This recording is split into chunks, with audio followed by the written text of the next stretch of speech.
साल 1972 ये वो साल है जो इजरायली तारीख में काले अक्षरों से लिखा गया है, क्योंकि इसी साल 1972 में जर्मनी के म्यूनिख शहर जब ओलंपिक होस्ट हुए थे, 8 फिलिस्तीनी आतंकवादियों ने 11 इजरायली एथलीट्स को बंधक बना लिया और बंधक बनाने के बाद उनकी जान तक ले ली थी। ये वो साल है जो मोसाद, इजराइल और इजराइल के लोग कभी नहीं भूलेंगे। फिर कैसे शुरू होता है मोसाद का द रॉथ ऑफ गॉड ऑपरेशन, एक ऐसा ऑपरेशन जो दुनिया के इतिहास में एक मिसाल है कि बदला कैसे लिया जाता। 20 साल तक अलग अलग जगह दुनिया के अलग अलग कोने में आतंकवादियों को ढूंढ ढूंढ कर मारा। मोसाद ने ना ही सिर्फ आतंकवादियों को मारा, जो भी उस ऑपरेशन में शामिल थे, जो लोग उस चीज से जुड़े थे, सबका खात्मा किया। तो आइए मेरे साथ जानते हैं इस पूरे ऑपरेशन द रॉथ ऑफ गॉड की बैक स्टोरी, इसको पूरा डिकोड करते हैं और जानते हैं कैसे इजराइल ने चुन चुन कर मारा आतंकवादियों को। नमस्कार दोस्तों, मैं अतीक आपका होस्ट, इस चैनल बिहाइंड द ट्रुथ पर आपका स्वागत है। आइए शुरू करते हैं। 1972 ये वो साल है जब जर्मनी बनता है ओलंपिक का होस्ट। दुनिया भर से बेहतरीन खिलाड़ी अपनी अपनी फील्ड में माहिर एथलीट्स इस इवेंट में शामिल होते। जिस जगह पर खिलाड़ियों को रखा गया था उसे नाम दिया गया था ओलंपिक विलेज। वो विलेज जो ओलंपिक विलेज था वो इस कदर सजाया गया था मानो एक फेस्टिवल की तैयारी हो रही हो या फिर एक फेस्टिवल, एक त्योहार मनाया जा रहा है। मैदानों में अलग अलग खेलों की प्रैक्टिस चल रही। स्विमर्स अपनी स्टाइल सुधारने में लगे थे, रनर्स वहीं दूसरी ओर अपनी रफ्तार बढ़ाने में लगे, वहीं तीसरी ओर रेसलर्स अपने दाव पेच को सुधारने में लगे थे, उन्हें और बेहतर करने में लगे। 1972 म्यूनिक ओलंपिक्स में हर कोई हिस्सा लेना चाहता। वहां मौजूद सभी एथलीट्स के लिए एक मौका था, ये मानो एक सपना था। लेकिन किसी को खानो खान खबर तक नहीं थी कि यही साल इजराइल की तारीख में सबके लिए एक दर्दनाक साल बनने वाला था, एक इतिहास बनने वाला था। वो तारीख थी 5 सितंबर 1972। रात के अंधेरे में ट्रैक सूट पहने, बैग हाथ में लिए फिलिस्तीन लिबरेशन ऑर्गेनाइजेशन के सदस्य म्यूनिक के ओलंपिक विलेज की तरफ बढ़ रहे थे। जैसे जैसे नजदीक आते हैं, एथलीट्स के भेस में मौजूद ये 8 आतंकवादी वो फैंस जो लगी होती है ओलंपिक विलेज के बाहर, उसे लांघने की कोशिश कर रहे होते। तभी वहीं पास से गुजर रहे कनाडा के कुछ खिलाड़ी जब इन्हें देखते हैं, क्योंकि ये ट्रैक सूट और खेल इक्विपमेंट के जो बैग है वो हाथ में लिए थे, वे समझ जाते हैं कि एथलीट्स होते और इनकी फैंस पार करने में मदद करते हैं और फिर वहां से गुजर जाते हैं, निकल जाते हैं। अब आतंकवादी ओलंपिक विलेज के अंदर थे। इनका अंदर आने का सिर्फ एक ही मकसद था, इजरायली एथलीट्स को बंधक बनाना। इन्हें पूरी जानकारी थी कि इजरायली एथलीट्स के कमरे की तरफ ये बिना किसी देरी किए उनके कमरों की तरफ बढ़ जाते हैं। अपने ट्रैक सूट के अंदर ये धारदार हथियार और राइफल्स लेके चल रहे हैं। जैसे ही ये कमरों में दाखिल होते हैं, ये अचानक एकदम अंधाधुंध गोलीबारी शुरू कर देते। चारों तरफ ओलंपिक विलेज में अफरा तफरी मच जाती है। किसी को समझ नहीं आ रहा था ये क्या होता है। एथलीट्स इधर उधर भागने लगते हैं। तभी 2 इजरायली एथलीट्स सामने आकर उनका सामना करने की कोशिश करते हैं, जिनमें से एक पहलवान था जिसके हाथ में धारदार हथियार। वो उस चाकू से उस आतंकवादी पर हमला करता है और उसे नुकसान भी पहुंचाता है।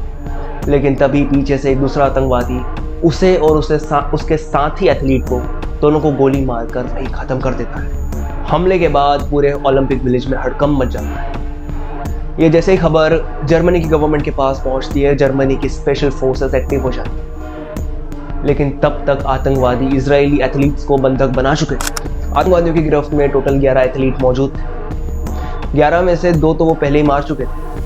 पूरे ओलंपिक विलेज में मानो खौफ छा जाता है। अब आतंकवादियों की पहली मांग इजराइल के सामने आती है और वो मांग होती है कि उनकी गिरफ्त में 11 इजरायली एथलीट्स मौजूद हैं। अगर इजराइल उन्हें छुड़ाना चाहता है तो वो उनकी मांगे पूरी करे, और उनकी मांगे थी कि जो इजराइल की जेलों में बंद 234 फिलिस्तीन लिबरेशन ऑर्गेनाइजेशन के जो 234 बंधक हैं, जो लड़ाके जो उनकी जेलों में बंद है, उन्हें जल्द से जल्द तुरंत रिहा किया जाए, वरना आतंकवादी सभी एथलीट्स को एक एक करके मार देंगे। उस वक्त इजराइल की प्राइम मिनिस्टर थी गोल्डा मीर। और जैसा सब लोग जानते हैं, दुनिया जानती है कि इजराइल की पॉलिसी है कि वो आतंकवादियों के साथ किसी भी किस्म का कोई भी समझौता नहीं करता। और इस बार वो आतंकवादियों की इस मांग को सिरे से नकार देते। जब इजराइल की तरफ से कोई जवाब नहीं आता तो वो आतंकवादी वो 2 मरे हुए शवों को, जो एथलीट्स को उन्होंने मारा था, उन 2 शवों को बाहर फेंक देते हैं, ये कहते हुए कि अगर इजराइल हमारी बात नहीं मानेगा तो हम ऐसे ही करें। एक एक करके सभी एथलीट्स को मौत के घाट उतार दिया। जर्मन अथॉरिटी सम्मान पूर्वक उन शवों को वहां से उठाती है और जर्मनी भी इजराइल के जवाब का इंतजार कर रहा है। जर्मनी के साथ साथ पूरी दुनिया इसराइल के जवाब का इंतजार कर रही थी। इसराइल ने अभी तक कुछ एक स्टेटमेंट तक नहीं दी थी। तभी इजरायली सरकार जर्मनी सरकार से कांटेक्ट करती है और उनसे विनती करती है कि वो अपनी स्पेशल फोर्सेस को जर्मनी भेजकर अपने एथलीट्स को छुड़वाने के लिए एक ऑपरेशन करे। लेकिन जर्मनी की सरकार साफ साफ इस बात से इनकार कर देती है। इसराइल के पास अपने एथलीट्स को बचाने का सिर्फ यही एकमात्र विकल्प था। इसराइल की सरकार आतंकवादियों से किसी भी तरह की बातचीत करने को तैयार नहीं थी। धीरे धीरे वक्त गुजरता रहता है, वक्त आगे बढ़ रहा था। आतंकवादियों को यह एहसास होना शुरू हो चुका था कि शायद इसराइल उनकी बात नहीं माने। वे अपना इरादा बदलते हैं और एक दूसरी शर्त इसराइल के सामने रखते हैं। आतंकवादियों ने अपनी शर्त सामने रखी। शर्त थी कि अगर इसराइल हमारी बात से राजी नहीं है तो कोई बात, आप सिर्फ हमें यहाँ से निकलकर एयरपोर्ट पहुँचने तक एक बस और फिर एयरपोर्ट से एक चॉपर मुहैया कराएं। हम अपने साथ ये 9 इजरायली एथलीट्स को साथ लेकर जाएंगे और अगर किसी भी प्रकार की गतिविधि या हमें संदेह हुआ कि आप हमारा पीछा कर रहे हैं तो हम एक एक करके इन 9 के 9 एथलीट्स को मौत के घाट उतार देंगे। जर्मनी की सरकार इस बात से सहमत हो जाती है क्योंकि वो चाहते थे कि एक बार ओलंपिक विलेज से ये लोग बाहर निकले तो जर्मनी के स्पेशल फोर्सेस के पास कई मौके हो ऑपरेशन करके अपने इजरायली एथलीट्स को छुड़ाने के। बस म्यूनिख से निकलकर एयरपोर्ट पहुंचती है। शार्प शूटर्स को कोई मौका नहीं मिलता उन्हें मार गिराने का। एयरपोर्ट पर हर जगह शार्प शूटर तैनात थे, हर एक कोने में, हर एक बिल्डिंग। आतंकवादियों की शर्त के अनुसार वहां पर 2 हेलीकॉप्टर्स पहले से ही तैयार मौजूद थे।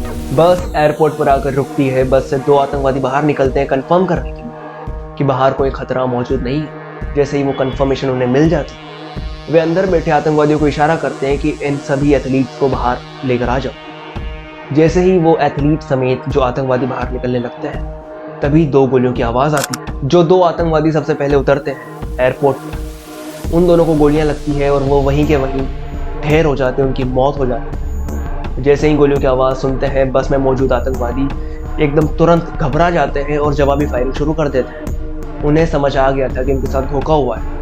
एयरपोर्ट पर जगह जगह शार्प शूटर तैनात थे। आतंकवादी अपनी जान बचाने के लिए गोलीबारी कर रहे हैं, लेकिन जब उन्हें एहसास होता है कि वो चारों ओर से घिर चुके हैं, वे अपने बंदूक के मुंह उन इजरायली एथलीट्स की तरफ मोड़ देते हैं और ट्रिगर को दबा देते हैं। वहां मौजूद सभी के सभी एथलीट्स मारे जाते हैं, लेकिन कुछ मिनटों में ही शार्प शूटर के सटीक निशानों से आतंकवादी भी वहीं के वहीं ढेर हो जाते हैं। 6 सितंबर की सुबह यह खबर पूरी दुनिया में पहुंच जाती। यह खबर पूरी दुनिया को हिलाकर रख देती कि इजराइल के 11 एथलीट्स मारे गए। पूरी दुनिया मिलकर इजराइल का शोक मनाती। इजराइल के एथलीट्स जो मारे गए उन लोगों का शोक मनाती। इजराइल की सरकार और मोसाद बहुत गुस्से में थे। उन्हें पूरा यकीन था कि अगर उन्हें मौका मिलता तो वो ऑपरेशन करके अपने एथलीट्स को बचा लेते, लेकिन ये सब संभव नहीं हो सका। अब पूरी दुनिया की नज़र इजराइल पर थी। पूरी दुनिया जानती थी कि इजराइल अपने एथलीट्स का बदला जरूर लेगा, लेकिन कैसे? इजराइल के प्रधानमंत्री गोल्डा मीर ने एक बैठक बुलाई। इस बैठक में ज़ीवी ज़मीर जो मोसाद के हेड थे वो भी शामिल थे। बैठक में गोल्डा मीर ने कहा कि ये लोग कौन थे, इस पूरी घटना की बारीकी से जांच की, ये वहाँ कैसे पहुँचे, कौन शामिल था इसमें, कितने लोग थे, कौन मास्टरमाइंड था, उसकी फंडिंग कहाँ से हुई, जितने लोग इस ऑपरेशन से जुड़े हुए उन सभी को उनके किए की सज़ा उसी वक्त दी जाए। इसके बाद मोसाद के चीफ ज़ीवी ज़मीर अपने चुनिंदा एजेंट्स, जो बेहतरीन agents, one of the best, one of the finest agents, उन्हें चुनकर कुछ शर्तों के साथ इस मिशन में शामिल किया। शर्तें थी कि ना तो किसी को बताएंगे कि वो इजरायली नागरिक और ना ही वो किसी से बात करेंगे कि वो मोसाद के एजेंट। और दूसरी शर्त थी कि वे हमेशा हमेशा के लिए अपना परिवार भूल जाए कि उनका कोई परिवार भी है। इन सब के साथ वो टीम तैयार हुई और इस ऑपरेशन को नाम दिया द रॉथ ऑफ गॉड, यानी खुदा का कहर। ये पूरी टीम तैयार होना और ये पूरा ऑपरेशन डिसाइड ये सिर्फ एक रात में हुआ।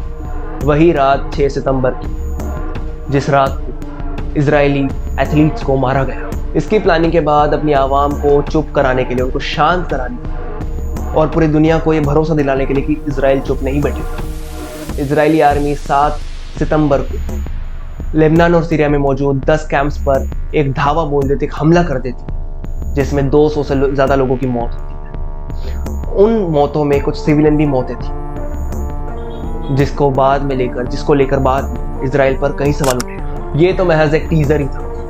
अब शुरू होता है असल operation, operation wrath of God. कैसे इजराइल ने अपने 11 एथलीट्स की मौत का बदला लिया, कैसे ये ऑपरेशन 20 साल तक चला और अलग अलग देशों की अलग अलग चुनिंदा जगहों पर जाकर अलग अलग देशों का भ्रमण करने के बाद कैसे इजरायली एजेंट्स एक एक करके अपनी सभी मौतों का बदला लेते हैं। इजराइल का एक मोटो है, एक के बदले 1000 को मारो, और वही उसने किया।